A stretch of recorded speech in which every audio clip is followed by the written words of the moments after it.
So on this episode of BuildShield, we're sitting with a good associate of mine, Matt Motes from Shackelford Law Firm.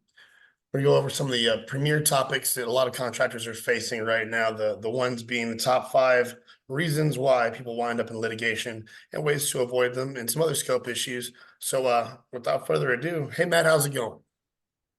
Doing well, Brad. Doing well. Appreciate the opportunity to talk a little bit about what's going on in the construction world.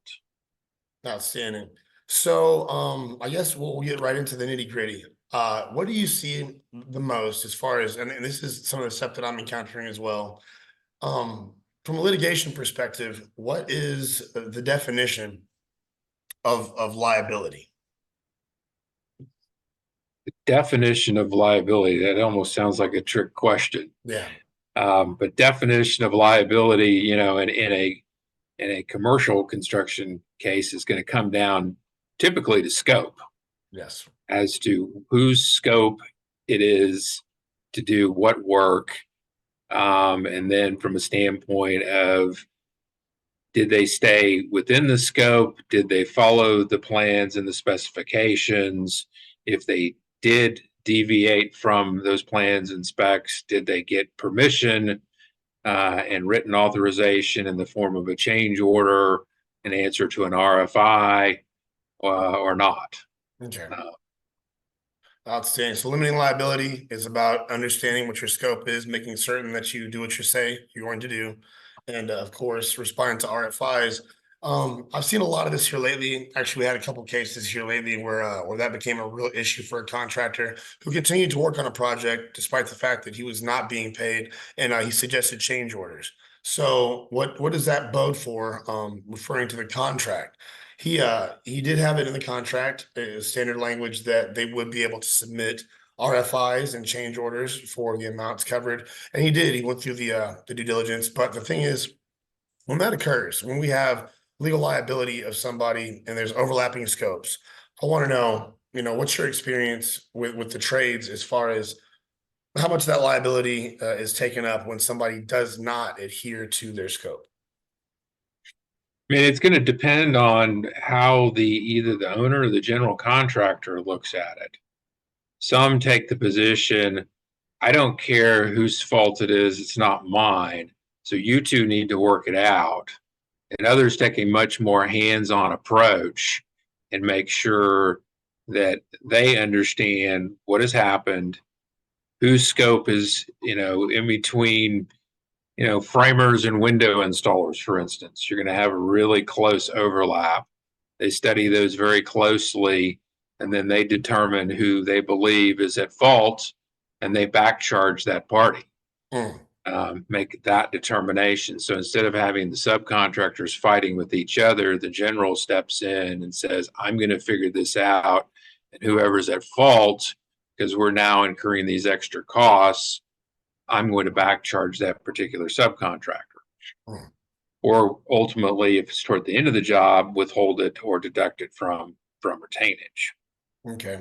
So for the viewers at home, I mean, retainage is going to be a sum that is set aside for the beginning of the project, the outset of it, almost like a deposit, so that if anything, incidental happens, you'll have a little bit something to pull back on in the end of the project. They'll get the retainage back in full if they don't incur any excess, charges, damages, etc.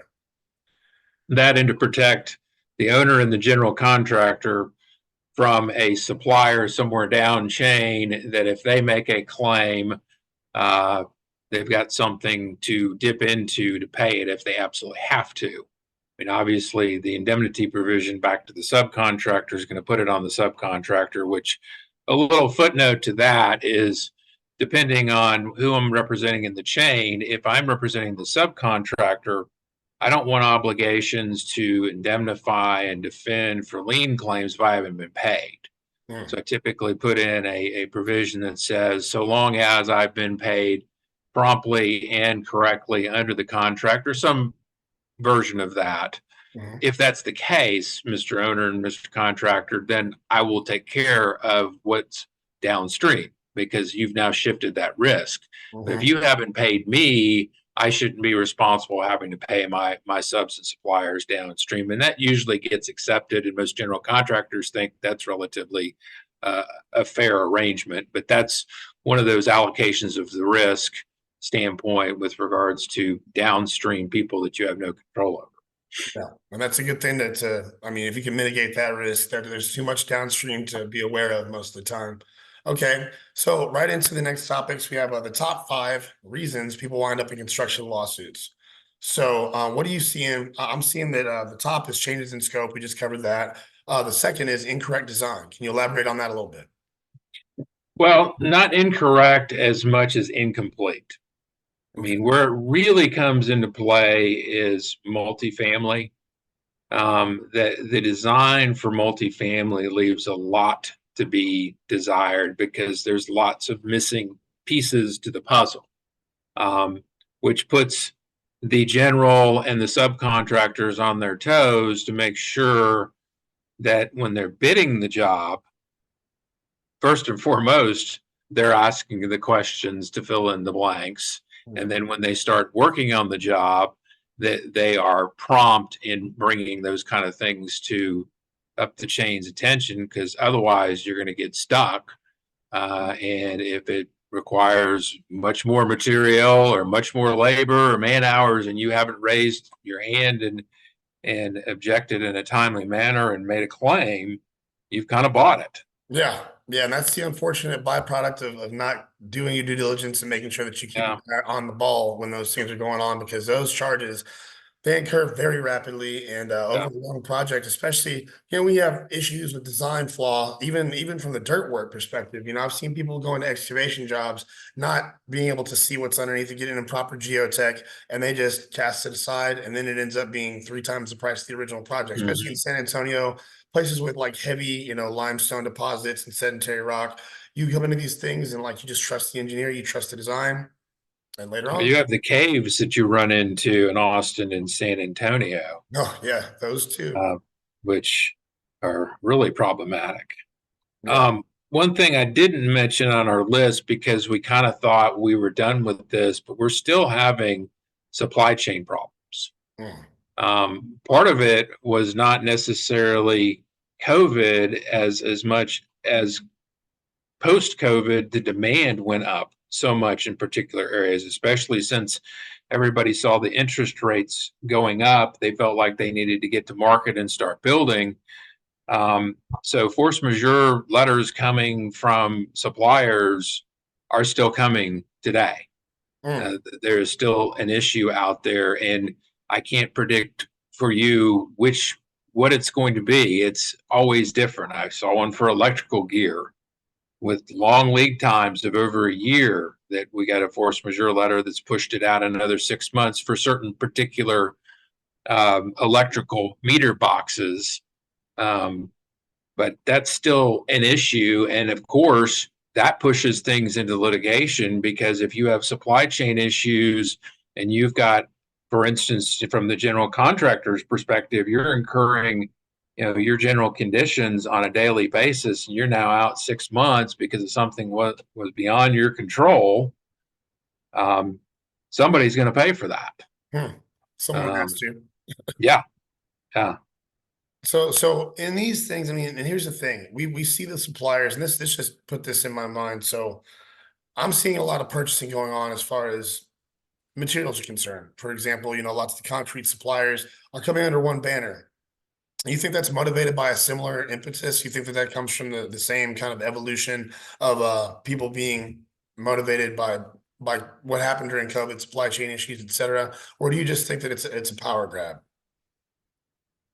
Um,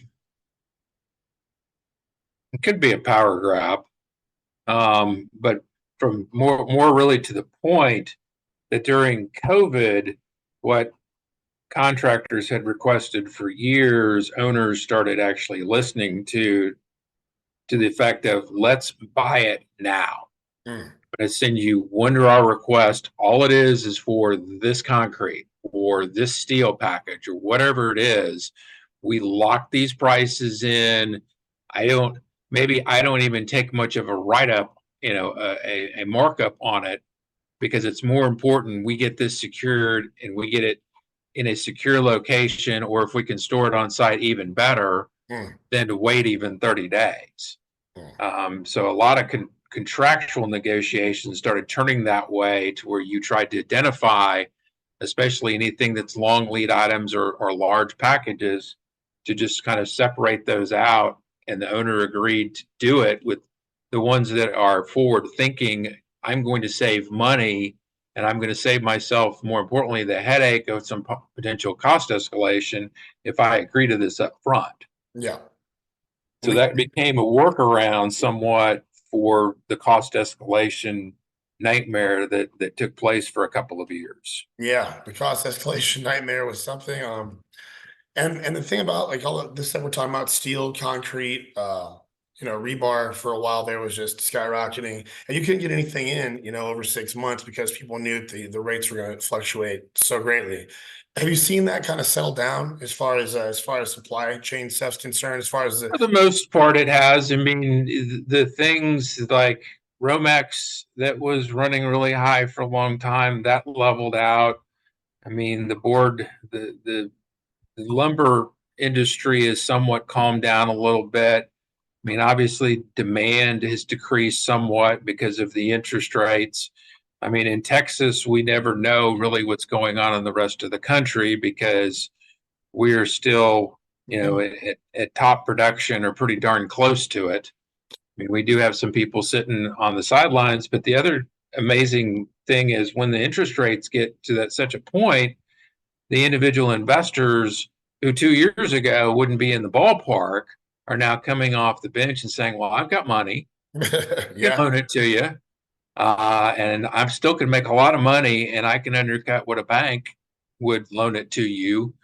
But then what that creates is you have someone like, not to single somebody out, but just for example, a Bain Capital Okay. backed project. And what their expectations are from what the actual on the ground owner developer and the general contractor expectations are sometimes two very different things. So you have this tension of we want it perfect, but we also want it done on time and we want to make our money and sell it. Like, well, which one of the three boxes do you truly want? Yeah. So that's creating some litigation tension with the venture capitalist backing money. So as far as the rise of that market, that particular area is concerned, um, obviously I've seen a rise, like you said, in the people that are willing to jump off that bench and get into the marketplace and start, throwing money at the places. The thing that I'm asking is, when you see these, do you think that, I mean, what you just said was basically what I'm hearing is that they want to tighten the purse strings and make for certain they control more of the process than they did previously. True, and Is that correct? they want higher quality than what is required under the contract.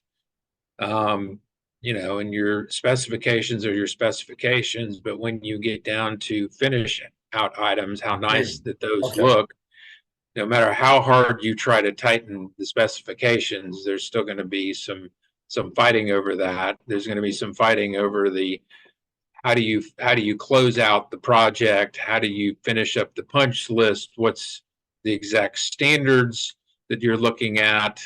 And that's making it difficult to get some of these multifamily projects and single family rentals, which is the new game in town, get closed out. I'd imagine so. I'm seeing a lot of that in the development space, smaller homes, larger tract homes, and the rise of the 1,000 square foot affordable house are, it's all delineated from the same thing. And there's obviously a need, so I don't see that going anywhere in the future. Um, to that same point, are you finding like when they do close out, are you finding a bunch of maybe some anticipatory repudiation cases or, in the case of public work, how's that working out for surety? Yeah, there's definitely some anticipatory repudiation, where there definitely looks like that they wanted to get out. Certainly subcontractors, we started to see, where with cost escalations, they were painted into such a corner that they couldn't finish the project. If I finish this project, I'm going to lose $500,000. Why would I do that? Yeah. You can come chase me if you want to, but if there's not a performance bond in place, Hmm. then I really don't have a whole lot to lose, and you don't have a whole lot to gain. And so that's the Um, 30 piece. Yeah. yeah, but if you've got the performance bond in place, then that holds their feet to the fire, because the last thing in the world they want to do, and it's amazing, a lot of subcontractors who have never had bonds before in the last 5 years have gotten into that relationship and came to the conclusion that they thought it was like an insurance policy. Mm. And when they found out that wasn't what it was, they were in for a rude awakening. And of course, they've personally guaranteed and are indemnitors on these general agreements of indemnity. So it's been a kind of a rude awakening for them. Yeah, and that's the thing about surety. We're doing a mentorship piece. A buddy of mine at Powers Insurance and Casey Parasoff, he's the head of their surety and bonding division. So we've been doing a mentorship piece for that exact reason, because a lot of people have the wrong impression and the wrong idea about what bonds, cover and what happens, especially with the rise of like SureGuard and some other devices that people have been using as a surety device. And on that same note, that segues perfectly. What do you think about the indemnity stuff with products like SureGuard? Are you familiar with that? That's like something that a GC will offer in lieu of having an actual surety bond third party. They'll offer it, but they set the terms. Right. And so, I mean, obviously that places the GC in a good position. One could argue also that that frees up some aggregate bonding capacity for the sub. But in reality, that also eliminates that third party safety net where something would happen, perhaps an anticipatory repudiation. Certain elements can be met. And that's what I'm asking. So do you foresee any problem with that as that kind of becomes a third methodology for I mean, sure? really, what I've seen with that is that if the SureGuard product is going to kind of roll with the contract price, if you've got a subcontractor that's got $1 million contract, and in the bond scenario, the penal sum is $1 million, and there's no provision for any increases in contract price, and you get stuck in a situation where you're going to go way over with the new contractor, but you're only going to be able to pick up that initial contract price. You have more flexibility in being able to increase it. That's certainly beneficial from a risk transfer, a third bucket, if you will, Mhm. to try to protect from some of those issues. The issue that I'm finding, so obviously there's a big push for joint ventures with smaller organizations, minority women-owned business, no longer DEI, of course, in Texas. But these people when they're doing the SureGuard thing, the one thing of note that was most amazing that stood out to me is you're not building bonding capacity with that. Right. And so I think that that's probably the education point I want to hone in on. So on aggregate bond capacity, for the people that are watching that might not be as versed in surety. You're going to build your capacity based upon what types of jobs you've done, the character of your company, your capacity for completing the work, and of course, your financials are another element. But essentially, the EMR score, what all that keens into is kind of an actuarial answer for the ability to have a third party come in and say, this person is going to do what they say they're going to do on time and under budget. If they default on that, they have to face that fire. They pay for the cost of doing the contract out of the surety bond. But you want to ideally build that so that you can cover a number of jobs. And so it's been kind of a double-edged sword that I've seen with the rise of things like SureGuard, because it does offer people the ability to open up some of their aggregate bonding capacity, but they're not building more bonding capacity. Yeah. Okay. And that's, I mean, for all the public work that's going on, it's like $1.8 billion alone in Fort Worth for our school system stuff. And I'm seeing a lot of contractors that are smaller or, women-owned, disadvantaged business interests, minority-owned businesses, service-able, veteran-owned companies, kind of shy away from it because they want to make for certain their bonding capacity gets a big jump. I've been telling them lately, take a $50,000 job that's public, take 3 or 4 of those, then jump, and then we'll revisit it later on. But And that's a really good point, because that's one of the other things that we've seen a huge increase in with regards to. I mean, multifamily is one, but other commercial projects are other. are smaller regional contractors who, instead of stair stepping their way up, they go from, the $200,000 electrical contract for building out a coffee shop to 2.5 million on a multifamily that's not garden style, that is garden style, that is 5 buildings and a parking garage. And they just don't know how to schedule it. They don't know how to run it. They don't know how to deal with, change in sequencing, all things that are totally expected and understood to happen on a commercial project. Yep. And that has created a ton of litigation. And when you have the performance bond to go after, you've got something to go pursue. But if you don't have that, unless they've got, a $250,000 bass boat that's in the company name or something, you're just And not they do that. going to have the ability to go collect that. And that's, I guess that moves me on to the organic, the organic aspect of it. So in this business, I'm sure, and I mean, I know that since I've been in construction law and in the field, just like you said, you mentioned the $200,000 bass boat, so that got me started. What do you do to kind of mitigate the problems with ego? Because there's a lot of really good characters in the construction space, but I mean, a lot of them will go out there half cocked, and I mean, you're talking about large sums of money, and a lot of that, what you just said, they're not willing to stair stepping it to where they need to be. But once they are there, how do you kind of let them know what the real cost of doing business is, Yeah. from a litigation perspective? Let me start with this, that, several of my construction law colleagues are always very concerned when we see one of our clients increase in size dramatically. Got a great sales department. Man, they are doing a great job of bringing in the contracts. They're letting us work on the contracts to make sure there's some protections in place. We get what we can negotiate, but we get worried as we start to see more and more things popping up and realize that they've spread themselves too thin. And that at some point it snowballs, because it's not only, well, you got the job because you got the class C subcontractor price, you got the class subcontractor work too. So now you've somewhat created that problem.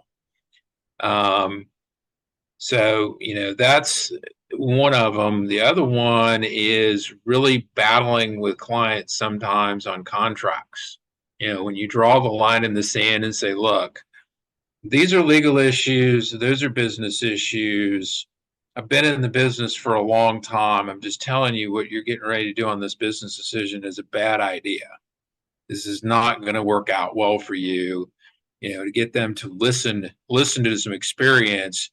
And then on the legal side, when you get down to the final 2 or 3 deal breakers, you got to be willing to walk away from a deal sometimes. You really do. I mean, the most powerful negotiation tool in the book is no. Yeah, And some of absolutely. these guys, really just wanted the business so bad that they would commit to things, and the margins were so thin. It was like, if everything goes perfectly, great, guys, but it's not. Ever. And then COVID came along and turned everything upside down and backwards. And now it's the new reality to understand that things don't go as planned, and you better have a good strategy to understand when they don't. And be thinking about even things like recovery schedules of, what are we going to do if we get ourselves in this position? And that's been, if I could pinpoint one more item, that's kind of one of the hot buttons, because everything gets behind and you still want to try to finish on time, trying to figure out a way to recover that time. And whether your liquidated damages are tied just to the CPM schedule, or more directly, quote unquote, critical path, really truly does interfere with the critical path. Makes a big difference too. And so for the layman, critical path, he's talking about the path not of least resistance, but the path that is most efficient when you're plotting out project timelines. So you silo different trades and you make for certain the critical path when it's adhered to is the most efficient means of executing each contract as the job progresses. So recovery hours are kind of like crash hours in the fact that you're going to end up paying more, having more people on off hours do more work because you have to recover for other time that was lost along the critical path.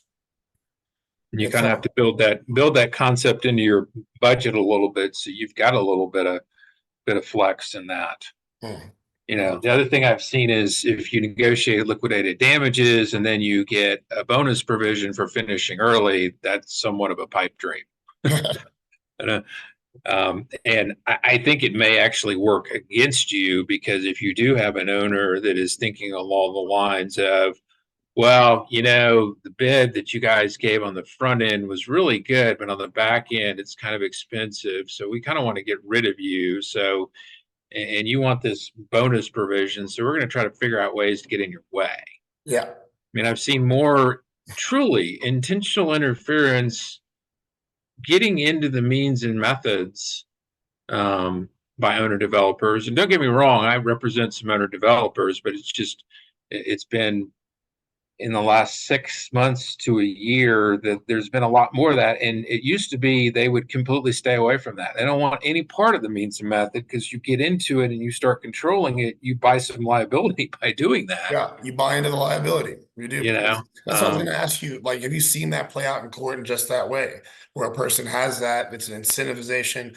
for bad work, essentially. So, yeah. how does that play in? What cause of action, what claim, and what percentages are you seeing for as far as awards and stuff is concerned for those actions? Well, I stay out of court as much as I can, because all my contracts have arbitration clauses, so we can have construction lawyer determine our fate.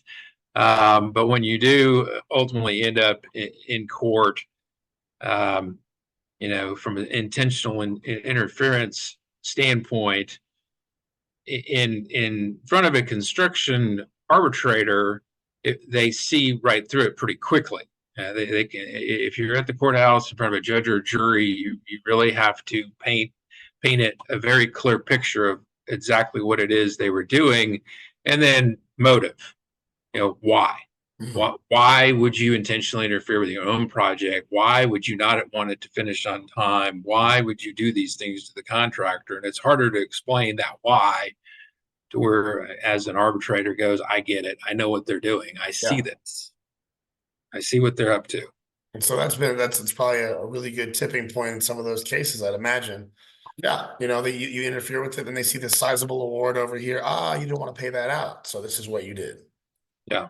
Okay, outstanding. Well, that gives me some more insight. I learned quite a bit just going to some of the arbitrations and going to some of the mediations and seeing the extent to which somebody will kind of jack up their own project to avoid paying out that incentive is Yeah. it's amazing. So let's see here. The other questions. Let's get to talking about design issues on multifamily projects we talked about, right? Yes. We talked about scope, we talked about okay. So let's talk about the surety aspect a little bit more in depth. We did a little bit of a dive and an overview, but so abandonment, like you said, B or C sub bond claims. If you could explain to the viewers just kind of what that entire subset entails. Um, I mean, there's two types of bonds. There's payment and performance bonds. Mhm. Payments are much easier to deal with, because what a payment bond does essentially to a project is it covers it up to where a lien can't attach to the property. It keeps that from happening. It gives the owner is protected, but it gives the general contractor some protection as well, because the project doesn't come to a screeching halt because someone files a lien or a bond claim.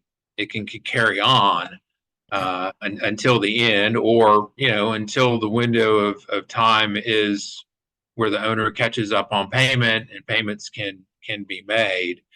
Performance is a whole different ball of wax. Absolutely. Because it comes into play when there are performance issues with the subcontractor that could be defects, could be manpower. It could be something as simple as they don't renew their insurance timely or have a fake COI. It can be any number of things. Typically, the threat to make the performance bond claim, at least for the savvy subcontractor, is all you need. I mean, it's a nice stick to have, and once you've raised it, they come back in line and get it done because they know what it means if the surety starts getting involved in their business. Mm-hmm. It's going to get extremely expensive. There are provisions if you go as far as to default that the surety can request the party to deposit collateral. If the surety feels like if this really goes south, there's going to be a huge loss. So asking for that up front, and that becomes a pretty rude awakening for that subcontractor. And like we said before, they typically personally guarantee it, typically have the wives on it, which that makes it even more interesting, the spouse or the significant other. The good ones will find a way to negotiate out of their homestead and not have that as collateral. But that is a totally different world. And performance bonds, you get consultants involved to go in and see if there's a better way to approach the problem, try to fix it. But even then, if the subcontractor said, I've had enough, then the surety has to step in. And then there's, I mean, that's a whole topic for another day, but the choices of what the surety can do, find a replacement subcontractor, get their own consultant to come in, depending on what it is, and finish it. Or C, on a lot of bonds, do nothing. Yeah. Which is always the amazing one when that's the decision, but occasionally with surety and most of those bonds have that right. And that's something that we touch on quite a bit during our mentorship stuff, as far as defaulting on bonds, as far as being completely upfront and honest with your surety and making certain that they're the first to know if anything goes south. I mean, open lines of communication are always the best route. You want to let them know up front because, like you said, if they find out, it's kind of a whammy for them. They're going to ask for you to deposit collateral based upon the verbiage of the contract. And I mean, they're not unjustified in doing so because this kind of mitigates their risk on the back end. But if you default, those three choices you outlined, none of them good, you know? No, that's true. And so That is a good point. I did have a client who did, we did reach out to the surety very, very early on in the process of what we saw was coming, multiple projects. And because we started out that project, it's like making a pre-claim on an insurance claim. The surety was very appreciative. We were cooperative, opened up our books, showed them everything that we had, showed them what our plan was, started working together with them to try to get through some of these final bonded projects. And that was really, that's the difference. If we would not have told them what was going on and all of a sudden bonds and performance bonds would have started flying around, it would have been a totally different situation, no doubt. Absolutely. And that's the thing. So Leave Assurance company that I partner with, it's all construction based, and usually that was a cut above for me because I've had to deal with these issues quite a bit. And you want that. You want the wherewithal in a conversation where a person actually knows the construction world when they're talking about surety bonds and everything. Because I mean, for the viewers at home, in the legal space, we have appellate bonds. In the construction space, as we said before, is performance bonds, etc. The thing about it is surety is still actuarial. I think that's where the confusion comes from the contractor, from the purchaser of these bonds. It's actuarial in the fact that they have a predicted mass. Now, if you don't tell them what's happening with your particular project, they're just going to go based on experience and what they've seen. That's why they call it experience modification score. Because it's based upon not your experience, theirs. Like Yeah. so if you have a lot of claims they're able to mitigate that risk, but you might have zero claims and a default on a surety bond, still the same outcome. And it's detrimental in so many ways to business. I mean, business is shut down. You know, Yeah. we don't want to muddy the water with that. We don't make for certain that we're educating our people. So that's why I'm really glad. You know, Casey's a wealth of knowledge. Obviously, I'm partnering with people like you who are very knowledgeable about this field and have seen the real world implications of what occurs when somebody doesn't keep their word or keep their surety abreast of the situation. So I think overall, in summary, this is the back end of the show that I always do, where I ask about you, and I want to know, you know, what's the thing that motivated Matt Motes to get involved in construction, and what kind of keeps you going in this space? You know, what keeps me going is about 5 years into the practice, I started working on a couple of construction cases. And what I quickly figured out is I don't have to run all the calculations and be the engineer. I hire those. Those are my experts. But I get to get an on the job training knowledge of these areas. And one of the things that keeps me going is as I learn about new areas. I Mhm. get into cases where we're talking about, electrical meter boxes. I get into cases where we're talking about, underlayment, a particular type of underlayment, particular type of flashing on balconies. I really enjoy learning about the construction techniques, the changes in construction, the errors that can be simply made. And some, it's like in law, we make a mistake, it takes 3 weeks to fix. Sometimes in construction, you make a mistake and you can easily resolve it, especially if you catch it, depending on when you catch it in it. But I just enjoy the whole process. I really enjoy working all the way through a construction project. If I can see it all the way through and it doesn't end up at the courthouse and in litigation or a problem, it's always rewarding to see that, to work through that. I love helping contractors who residential when they decide to go to commercial, and I go, this is like the backyard barbecue to the black tie affair. Look, things are very, very different here. Yes, you can make a ton more money, but you can lose a whole lot more money Mhm. in a hurry. Yeah. Uh, and then when you start talking about, well, you need to go get bonded and those kind of things, to understand what that entails. And, a bond is like a golden ticket. It gives you access to bigger projects and government projects you could never get, but boy, it can be taken away too. Yep. And That's once that happens, then you're back to ground zero. So to be very careful. But that's what inspires me. And now that I'm an arbitrator, it's fun seeing things from the other side. I'm really starting to learn a lot, just more from perception than anything else, of how things get perceived. And when you're come into something completely neutral and you get both sides presentations to try to give some weight to both sides and figure out which one uh, is is better, makes more sense, is probably closer to the truth. There's always two different versions, and both sides kind of believe it's true, but somewhere in the middle is reality, and trying to figure that out from a neutral. So those are the things that kind of keep me going. outstanding. Those are the things that kept me that got me involved in practicing law too. I come from a background of I did the opposite. I came from construction. Obviously, the family's got a firm and everything like that, and I just from that perspective came over and started practice of law. But I tell you, the changes and the growth in the field of construction. When I tell people construction attorney, that encompasses so much. You know, like contract law, for example, off top. And then, of course, there's so many other actions, so many interplays. But in the end, I mean, I just like the fact that you said it's about helping the contractor make those changes and make those changes well because they're the backbone of our state economy.